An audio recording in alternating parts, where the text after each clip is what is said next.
Oh, the weather outside is frightful, but the fire is so delightful. And since we've no place to go, let it snow, let it snow, let it snow.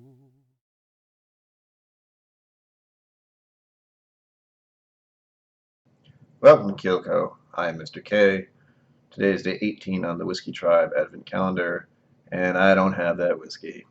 It's Bricklottic today, and I couldn't figure out anything that was a Isla Scotch that was not peated.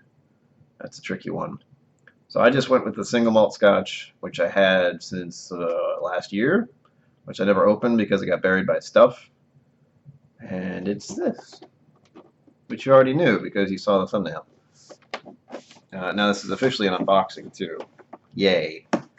You get to watch me suffer. People like that. Nope. Not so bad. I'm actually going to make myself the drink after this because, as you'll note, it comes with things. Some things I've actually needed for my bar. And I apologize to how much noise this is going to make because I just realized this is plastic coming out of a box and it's going to make me probably do one of those. Here we go. Oh, I hope that didn't sound too bad. I'm looking forward to these, especially. To these especially. There we go. Bitter Cube Blackstrap Bitters. Huh. No idea what that tastes like. Also, one thing I have needed for my bar, but haven't had, but actually owned for a year and didn't even think about it. Did I mention people like watching others suffer? Oh. A bar spoon. I've needed one of these for ages. You know, you get the little fancy drink stirriness. Whoa. Nope, shouldn't look at that. And of course, I hope you're enjoying this. Yeah. You're coming out of there before I.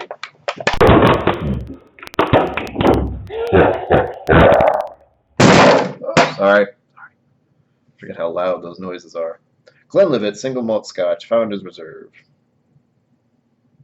George Smith, 40% basic Scotch, single malt though, which is nice. Sherman Bound Scotch, Glenlivet, 1824. Founder's Reserve. To be blunt, this is a very cheap Scotch, kind of. It's not a cheap Scotch. I know Johnny Walker Black is a blended Scotch. It's less. I'm not going to go into it. It's a Scotch. It's a gift thing that I got last year, and I never bothered to open because I bought it for myself. It wasn't, a gifted to me. It was, oh look, I can buy this and try it. Put aside, forget I have because it's in a box and it's not in my collection. That kind of thing. So I'm looking forward to this. I believe I tried it at a nearby liquor store, and I dug it. So, oh, George and J.G. Smith. So that's George Smith. Some fancy handwriting. You can't see that, but it's there. See, it's all fancy. All right, let's get down to it. Oh, that was far too easy. I'm also breaking out my Bastard's Ball Snifter. Glencairn, I guess you want to call it. I don't know what to call this. The tiny sample one, since I'm only having a little bit, since I will be making a drink with this a little bit.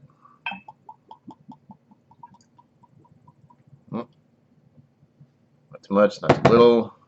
Be careful. I have no idea how much that is. Oh, that's fruity and delicious. Oh, I haven't tasted it. I just thought a cigar for a second. Or a clove cigarette. That is super fruity. Wow. Interesting. I'm thinking berries and citrus and melons. And, oh, man. This is why Scotch is interesting to me. It can do It's like three different categories in my head for the ones that I enjoy. There's Scotch, there's bourbon, and there's Irish. Irish is buttery and smooth and comforting and well, delicious. Bourbon, sweet, candied caramel, and what else? Oak, especially. And Scotch can go in almost any direction. Oftentimes, the ones I like are Highlands and single malts, and they're usually fruitier, and some of them are a little peated. It really depends on my mood, to be honest. But this is actually a really nice scent, we'll say, or nose, whatever. Oh, I want to sip it, but I have the Whizzky app open, turning the screen on. Haven't looked at it, I promise. Nose profile. Oh. Nose profile. Sweet, orange, citric, apple, pear, caramel. Yes. Flavor. All right.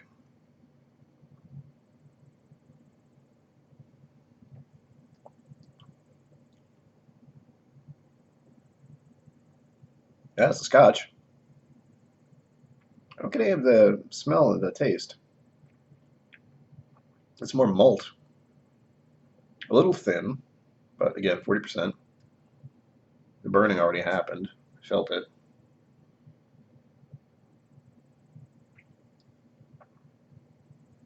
It's enjoyable, but I don't think it's my kind of Scotch.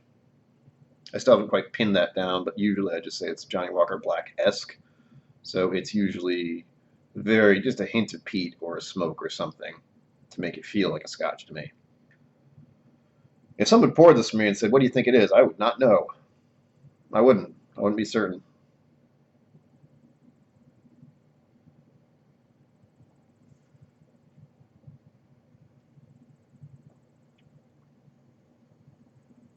Ah, there we go. They wanted a little more fruit notes, some kind of spice. The tingles there, a little peppermint. Peppermint? Maybe. Pepper or peppermint kind of thing. Yeah. Which reminded me of menthol, kind of. In a very, very mild way. Not like a, oh my gosh, peppermint.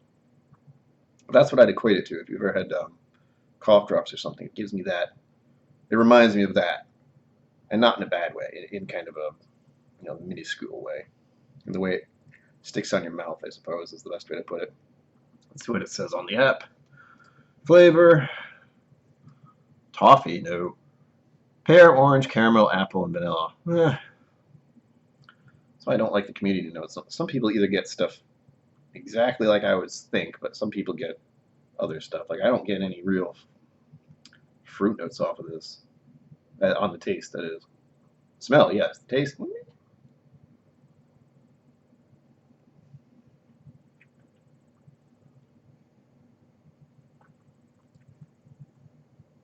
No. The closest I could say is pear, and that's maybe. I don't really recall what pears taste like other than slight citrus, juicy kind of deal. Not something I eat often. I don't even think I like them. And we'll go with the finish. Pepper, okay. New wood, citric, spicy, sweet, and apple. Sounds good. I usually don't do the finish because that's something I haven't locked down yet. I don't think I ever will.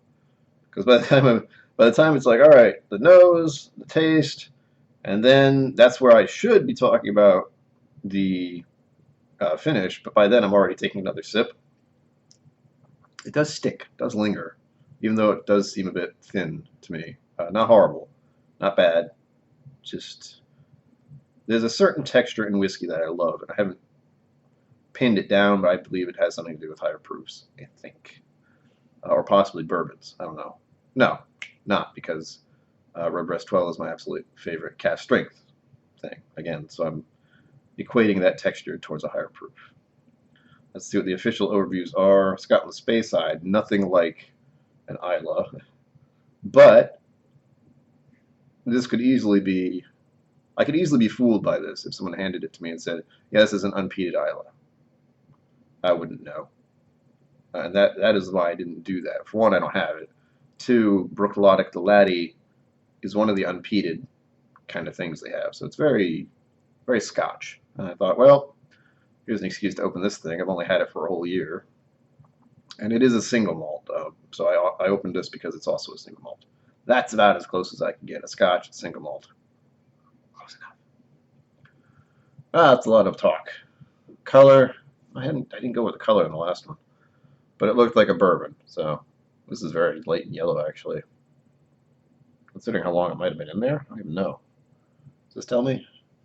Tell me things. No age statement. So I have no idea how old this is. Official nose, citrus fruit, sweet orange. Yep. Official taste, zesty orange, pear, toffee, and apples. I'm not getting that. I don't know why. Official finish, long, creamy, and smooth.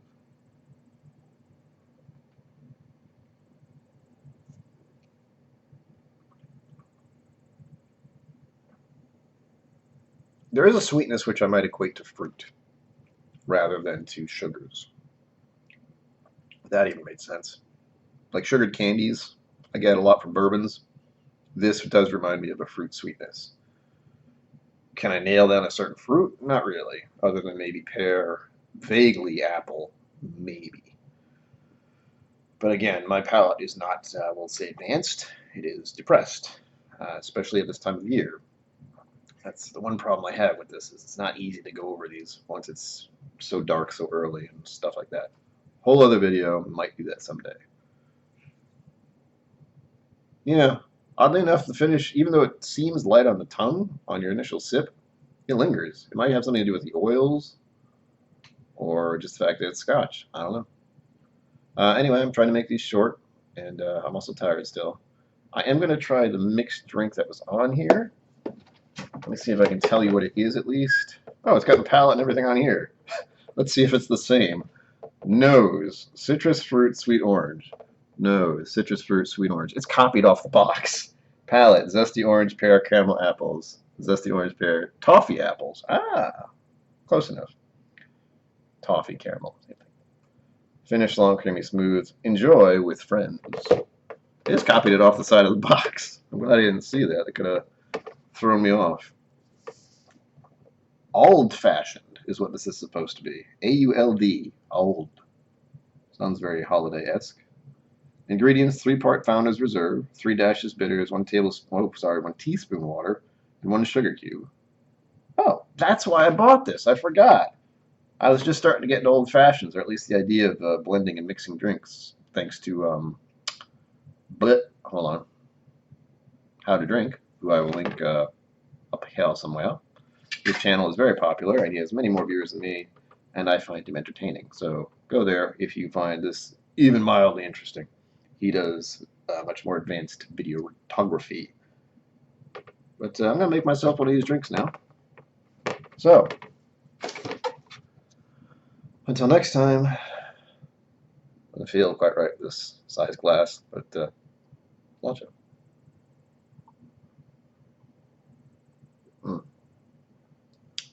The Bastard's Ball. Wish I could have been there in person. Maybe next year.